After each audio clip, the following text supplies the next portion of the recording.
How we doing, folks? Your host Moose here on the Pitt Panthers Football Network. We welcome you back to our end of Season 3, the 2018 football season recap show.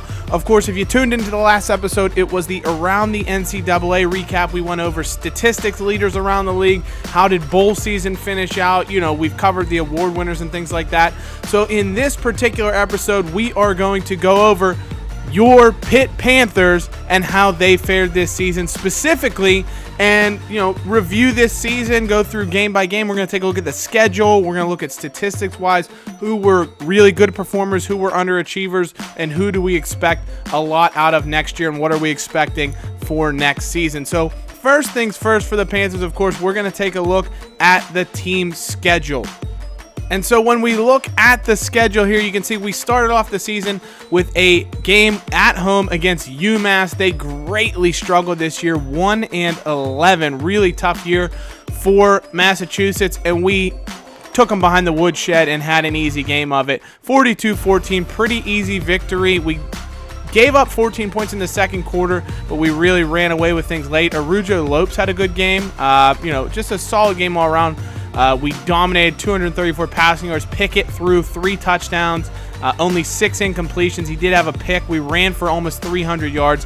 It was just a great game around the board, and our defense was incredibly good. We gave up 213 rushing yards, but we only gave up 63 passing yards. So it was a good, solid performance for us realistically. And if you look at our offense, Darren Hall had 89 yards, Pickett had 71 yards, Olesen had 56 yards. I mean, we had a lot of guys make a great impact, and it showed how strong we were going to be rushing the ball this year. We then took on Penn State, beat them 23-17 in overtime. This was a game that Penn State honestly could have won towards the end of the fourth quarter. They had a chance with the ball, but they mismanaged the clock so grotesquely that we ended up being able to the clock essentially ran out on them, and we were able to escape, get into overtime, and then we had an interception late on of McSorley that ended up winning the game for us after, it took the ball away from them, so then all we had to do was score. Olesen with a rushing touchdown gave us the victory. He had a great game. I mean, we played really well in this game. Controlled the clock, running the ball again. Not Pickett's finest effort, only 141 yards passing. But considering they have Trace McSorley, they have Saquon Barkley, it was a really strong game for us. We then knocked off UCF, who of course isn't the UCF that they are, in the real college football world, the virtual college football world. They've just been okay. They're 7-6 this year. We did beat them 30-20. They had a good season, and it was a close game. Really kind of, whatever. We had an okay game. But we did go into our next bye on a 3-game winning streak, 3-0, setting up a big game with Louisville and Lamar Jackson. Of course, we know he won the Heisman this year, if you remember from the awards episode, and he had a great game in this one. We lost 38-27. Jackson accounted for 4 or 5 touchdowns. I think he threw for 4, ran for 1. Had an incredible game, passed for 335 yards, only 4 incompletions, and he threw for 4 touchdowns. It was just a great showing from Lamar Jackson. Kenny Pickett actually had a really good game, 281 passing yards in this performance. Darren Hall and Quadri Olsen each were okay, but Lamar Jackson was really the story. 335, 4 touchdowns, ran for a touchdown as well. So, I mean, what are you going to do when the Heisman winner has such a great game against you? And it was our only game we ended up losing in the entire regular season, so not anything to hang our head about, although losing at home is a little bit more disappointing. We came back with a nice easy win, 31-14 over Boston College. We blew out Virginia Tech at home, 44-20. We absolutely demolished them. We ran the ball all over them, 341 rushing yards in this game. Pickett had only 10 completions, but for 173 yards. Nice, efficient game from him passing the ball and rushing was. Darren Hall had 176 yards on the ground on 29 carries. Quadri Olsen had 60 yards. Pickett had 76 yards. We just ran the ball down their throat, led by Darren Hall's fantastic effort. We then smoked Virginia 34-17. Nice easy victory there over the Cavaliers, who've struggled again. we showed off our rushing attack. Pickett only threw for 107 yards. He did throw for 2 touchdowns, which was great, but we had 304 yards running the football. We also had 3 interceptions, which was huge for us because we didn't have many takeaways going into this game, so to have 3 interceptions was fantastic. Darren Hall, again, another huge day, 218 yards, almost 10 yards a carry. He was absolutely incredible. This was when Olesen had gone down with an injury, and Darren Hall took over and did not miss a beat. We then took on number 1 Notre Dame, and we knocked them off in South Bend. This was arguably the biggest win of the season, 33-19, just domination of the Irish. Olesen came back in this game. He wasn't full strength, so he didn't, run a ton. But again, the rushing attack just proved how important it was to us to control time of possession. You can see it there. And we had 314 yards rushing to just 89 yards passing, but that's what we need to do to control the clock and win the game. Olesen actually led the way with 105 yards. Darren Hall, again, almost 10 yards a carry, 75 yards on the ground in that one. And we had 4 rushing touchdowns from 4 different players, which is pretty wild. Paul Lease, I remember, had a 70-yard run on kind of a wide receiver option he took to the house. It was unbelievable. Then we had kind of a tight affair against Georgia Tech. We won only 17-7. Not a great offensive effort, but it was our best defensive performance of the entire season, which was fantastic against a Georgia Tech team that's in a bit of transition with a new head coach that's not running the option anymore. But we'll take those wins any we can get them. Then against Duke, 52-24, we absolutely murdered them. Kenny Pickett threw for 5 touchdowns, had a sensational day, his best day as a passer, I think, for us. Only 13 completions, but for 288 yards, didn't throw a pick, 5 touchdowns. We still ran for 240 yards. It was an incredible day all over the field. Look at Pickett. His best rating by far as a quarterback, 5 touchdowns, almost 300 yards. He even ran for 43 yards and a score, had a 49-yard carry in the game. Darren Hall ran for almost 100 yards. Olesen ran for 80 yards. A great game all around for the Panthers. We then smoked North Carolina. That avenged. They're a team that had really had our number in the first couple of seasons, so we did get a well-deserved victory there, 52-31. Another high-scoring affair, and a good, solid performance from us all around. Pickett, only 3 incompletions. He did throw a pick, but he had 2 touchdowns. So that's the thing with Pickett. He was a great game manager for us when we need him to, especially with the talent we had at running the football. Look at this game. Quadri Olesen, 145 yards, 7 yards a carry, average 2 touchdowns. Darren Hall, 167 yards, 12 yards a carry for a running back, and a touchdown, a 74-yard run as well. Absolutely ridiculous performance from the Panthers on the ground, and that was what just happened. Then Miami, of course, we won 40-33 in overtime, one of the most dramatic games that we've had. Again, another overtime victory. Darren Hall scored the winning touchdown in overtime. Hall and Olesen each had 2 rushing scores. Pickett still threw for 259 yards, which was a good, solid performance. We actually didn't have a ton of rushing yards in this game. Pickett did well passing the ball. Olesen and Hall, though, a combined 5 touchdowns between them, which is absolutely ridiculous.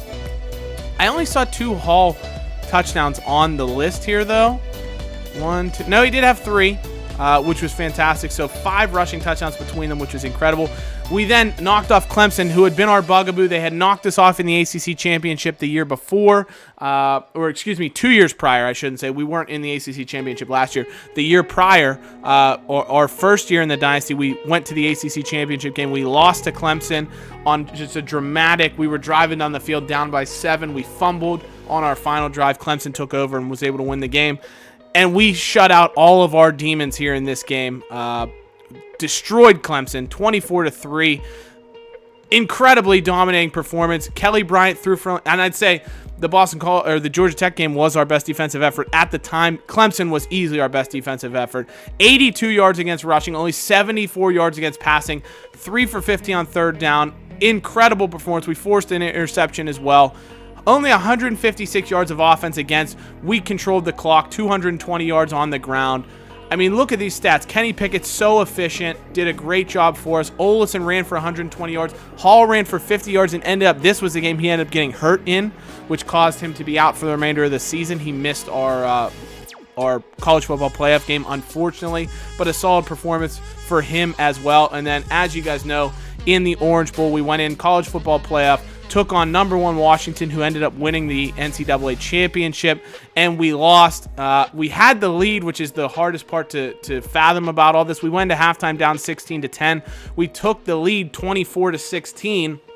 on the strength of a Dane Jackson pick six and a Trey Tipton touchdown pass from Kenny Pickett, but then Washington stormed back, Browning with a run, Dotson with a run, and we ended up losing in this contest 31-24. I mean, you have to say Washington probably deserved the win. They passed for 370 yards, better on third downs than us.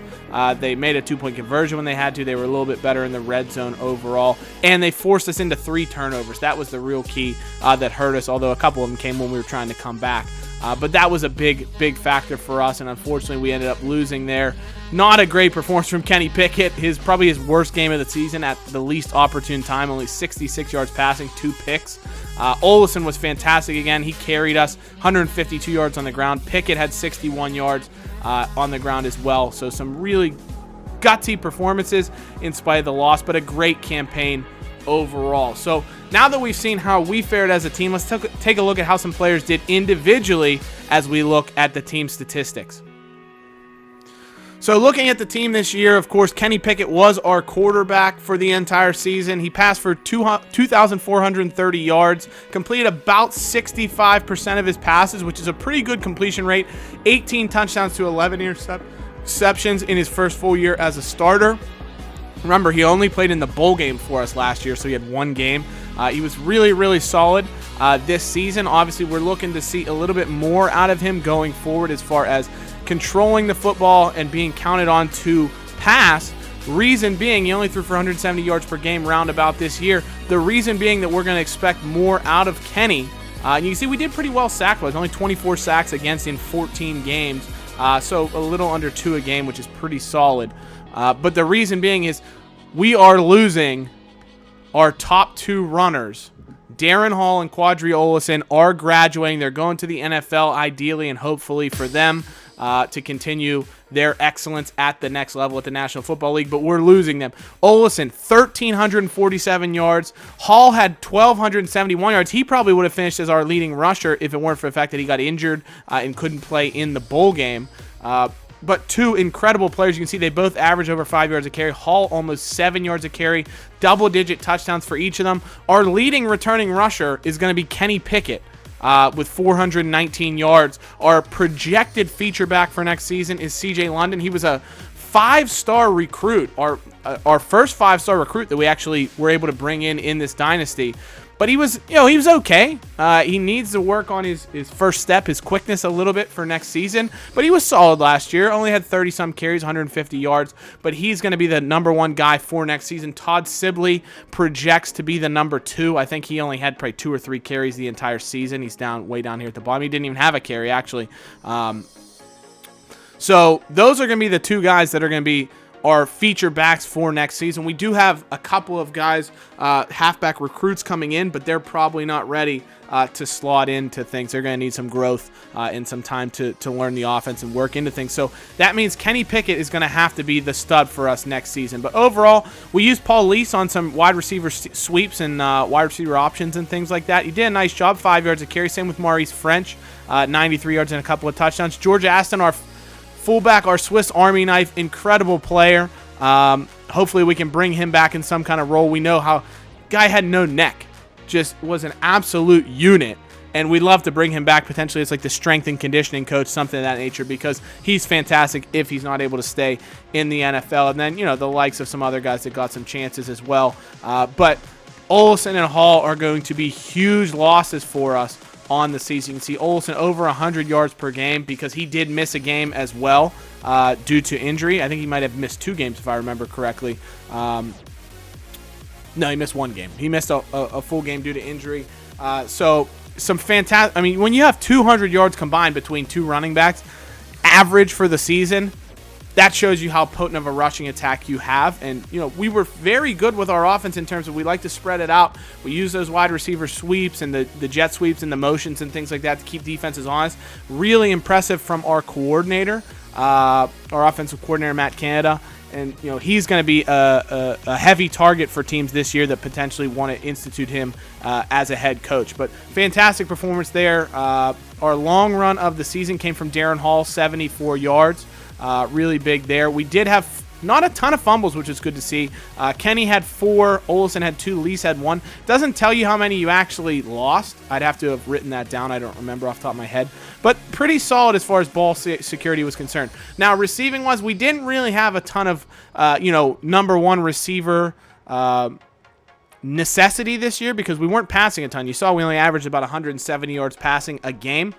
Maurice French was both our deep threat and our number one receiver. 39 catches, averaged 15 yards a catch. Only 3 touchdowns, though, so we'd like to see a little bit more out of the speedster, the just natural ability that he has. And so we're looking to see that going into next season, that he's going to contribute for us and probably be our main man as far as pass-catching targets concerned. Our number 2, Rafael Arujo-Lopes, I know it says redshirt sophomore there, but he's actually a redshirt senior. His year got screwed up when we originally had created the team, and so he's going to be graduating this season, so we're just going to cut him off the roster. So he'll be gone. He had a good, solid season. You can see he didn't have the greatest overall, but he did very well for us just as a possession, catch the ball, move the chains type of guy. Aaron Matthews, I expect a lot more out of him for next season. He's our highest rated receiver, and as long as he continues to progress, he should be very, very good. The thing that makes him most impressive for us is he's a fantastic blocker. So if he can keep that up for next year and just continue to progress, we'll be in great shape. Trey Tipton should be back for next season for his redshirt senior year. Just, again, a good, solid receiver. He doesn't have a ton of foot speed, so he's more of a catch and then maybe get some run after the catch and move the chains type of guy. Our big guy who I'm looking to take a huge jump for next year is this guy, Paul Lease. Huge speed. I think he has 94 or 95 foot speed, something like that. He runs an incredible 4.3840. He's got so much speed. He was in kind of a 4th receiver position for us last year. He flipped between kind of the 4 and the slot receiver position. I think he's going to have a big impact on the offense next year. I think he's really going to progress. Obviously, he has the ability to be a possession receiver. He's actually a good catcher. He kind of, has that Edelman. He's not as thick just yet, coming in, growing into his body, but he has that Edelman, Wes Welker type of ability, shiftiness in the slot, but he has the speed to be a deep threat as well, and I think that's where he's going to be very, very big for us. You can see Antonio Greer actually was a freshman All-American tight end. Solid. 12 catches. We don't typically do a ton with our tight end, but we'll expect to see him continue to improve next year. He's not great overall, but he's just a solid player. As long as he continues to improve, he's just going to be a guy that gets some run out for the team. Another guy to improve, Benjamin Ogden. Expect him to be in the lineup here. Got pretty good speed. I think 92 speed, 6'5". Could be a deep threat or even a threat on fades and things like that as we get into the red zone moving forward. But we'll see what can happen. We're not losing a ton here. Arujo-Lopes is really the only guy we're going to lose that was a significant pass catcher. So I think this core of receivers can really develop going into next year. Now, blocking-wise, this is what I mentioned. Aaron Matthews, now it's a little bit rigged for when, you play user games that the pancakes don't register as well for linemen, but Aaron Matthews is incredible on the edge. That's something that he's going to be in all of our heavy sets and our rushing sets just because he can block. He's fantastic. Line-wise, though, we are losing a good amount. Alex Buchser, redshirt senior, who was all ACC, we're losing, and All-American as well. Jared Jones-Smith was all ACC as well. I think second team or first team, we're going to end up losing him as a senior. We will have Tony Pilato back. Redshirt junior should be starting. Connor Dentino, our center, will be leaving as well. So 3 senior offensive line starters that will be losing. We're going to have a very young group next year, and we're going to have to see how they gel. That's probably the biggest key for our offense. Number 1, we're losing our top 2 running backs, and we're losing 3 of our starting offensive linemen. So we're going to have to see who can slot in on the offensive line, what are their strengths as far as pass blocking, run blocking, and we're probably going to have to be a lot more balanced next year because we won't have the horses in the trenches to be able to run and slam the ball down people's throats like we did this season. But it's still going to be a lot of fun. I expect to see a lot out of Cameron Porter this year. He started this year, didn't have a single sack credited against him. Now, we did get Kenny sacked 24 times, and I don't see 24 sacks listed here, so that doesn't mean he didn't give up one. But it remains to be seen. John Cooper should be starting next year as well at center, so I'm going to expect to see a lot out of him. On the defensive side of the football, of course, Salim Brightwell, fantastic player, our leading tackler on the season. And again, here's another thing where we're not losing a ton of guys on the defensive line on the defensive side of the football as far as contributors. Dennis Briggs, of course, will be leaving strong safety, but honestly, he was probably our worst player in the secondary. He had a lot of tackles and a few tackles for loss, but he seemed to get beat on deep balls a lot. I think what we're probably going to do, and we'll see how this goes, we may have a little bit of reconfiguring of the defense in order to, shore up our deep safeties across the field. Paris Ford, of course, fantastic season as a true sophomore. He's played as a true freshman, now as a true sophomore. He's going to be a junior for next season. So I'm really excited to see what he can do and continue to improve this year, potentially get some more interceptions. He had a bit of a down year, in my opinion, because he didn't create the turnovers that he created the year before. But he was still very, very good for us, and I expect him to take even more of a step of improvement. Felipe Motley, very good performance as the nickel corner. I expect him to continue that, again, going into next year as a senior season. Damar Hamlin, again, he didn't have as much action because we moved him from the nickel corner slot where we had him blitzing. We had him doing a lot of different things in coverage. He was just playing as an outside corner, and he wasn't nearly as effective. I'd like to get him in a position where maybe he's going to be stepping up, blitzing, things of that nature a bit more, which is where we might consider, depending on how things shake out roster-wise, either moving him to a nickel corner slot or to a safety position potentially to shore up that area, but he's still a very, very good player. Sean Idowu will graduate, outside linebacker. Tough loss, but we have some guys to fill that position. Wolfgang, of course, incredible season, led the country with 16 sacks. I look for a lot more out of him. He's undersized, but he's just incredible as a pass rusher. Very good at pass rushing downs. Might not use him as much in run downs just because he doesn't have the size to clog things up, but he was very good at getting to the quarterback. Dane Jackson, we know he's our number one cover corner. He's going to continue to do that as our senior leader next season. Dwayne Hendricks, fantastic player.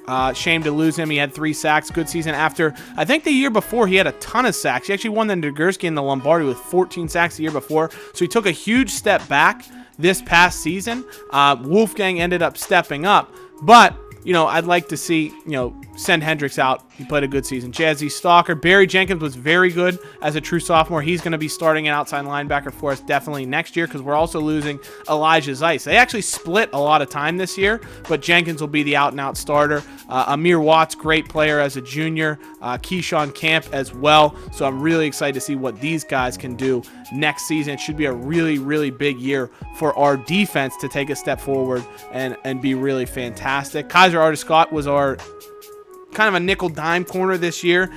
Didn't have a ton of interaction like he did the year before. You see, he had more tackles, more sacks the year before. He did have a couple picks this year, which was good to see. So some guys took some steps forward, but also some steps back. And I'll be interested to see who steps up next year. Chase Pine, I think, is going to have a big impact. But you see, leaders-wise, Wolfgang led the way with tackles for loss. Brightwell was, of course, just all over the field, and we'll expect to see more of that next year. Sacks-wise, we need to get more production from other guys. Wolfgang had 16 sacks and was an absolute mammoth. Keyshawn Camp was our next guy with 5. Ronnie Baker had 3 in minimal playing time. Amir Watts had 3. And then we're down to, other guys here that just had a couple of sacks. We need to get more production and more pressure from guys other than Wolfgang's what I need to see for next year. Hamlin, 5 picks. I was just saying that he didn't get involved as much, I guess blitzing, but he was a solid corner as far as cover and taking the ball away. 5 picks. And you can see how good he's been. He won the Thorpe and the Bednarik last season with 65 tackles, 5 picks, 2 TDs, 5 deflections, and a sack. This year, a few less tackles, forced a fumble, didn't have the touchdowns. But still a good season overall for DeMar, and he's been very, very good for us. Jackson was solid as well. Paris Ford, though, only 1 pick.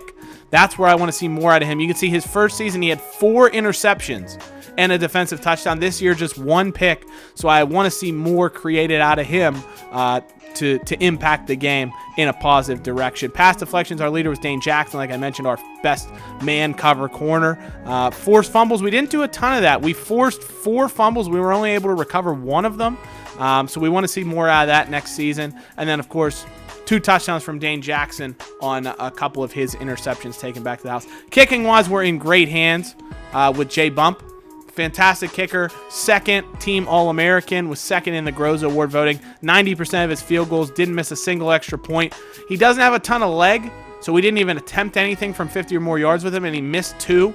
His only 2 misses were from, beyond 40 yards, but still a very good kicker and one we're going to keep rolling with going forward. Eric Fox is a freshman. He was okay.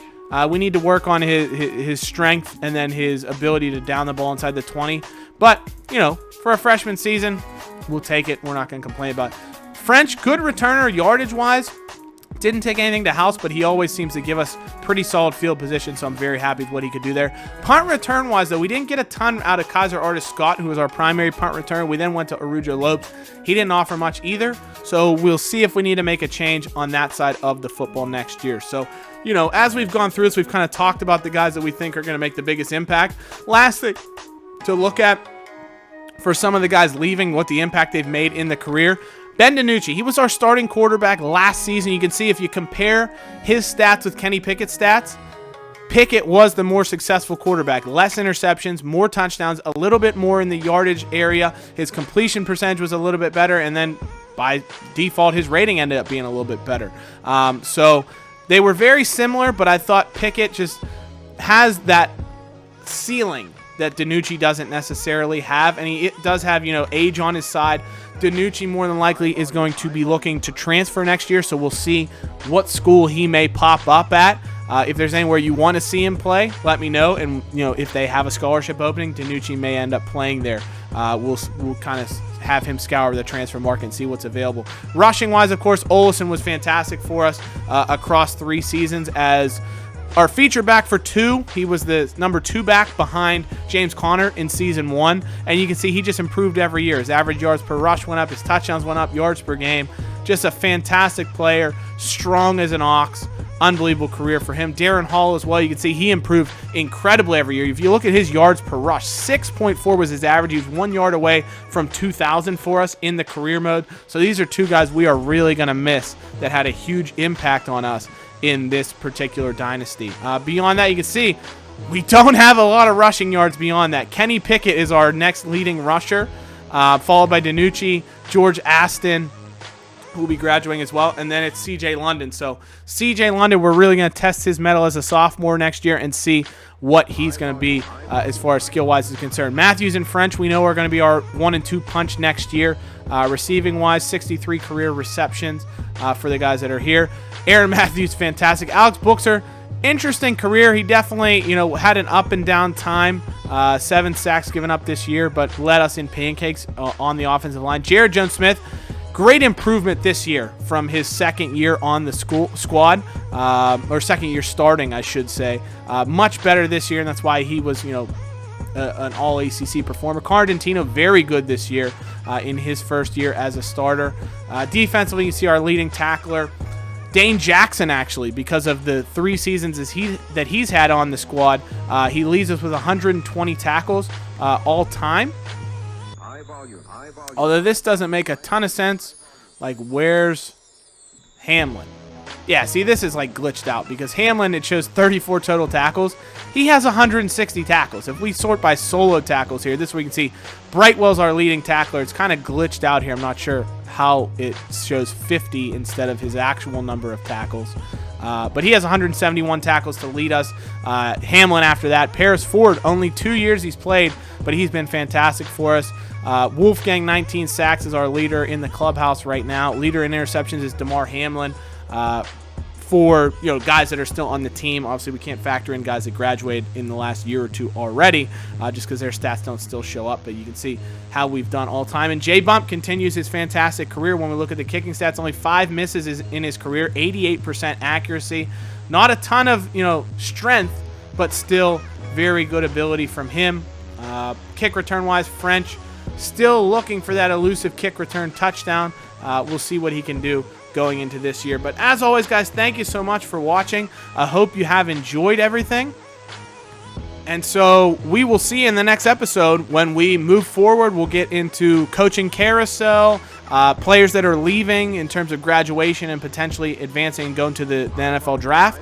And then beyond that, we'll be moving into the off season, finishing up recruiting. And then once we finish up recruiting, we'll have our, recruit renaming that we always do, where I give you guys the opportunity to submit a potential renaming of a recruit, kind of giving them a bio and changing their appearance and things like that, to give our team a bit more flair and a bit more originality than what the default players that you recruit have. So as always, guys, thank you so much for watching. We will see you soon. Take care. Hail to Pitt. See you soon. Bye-bye.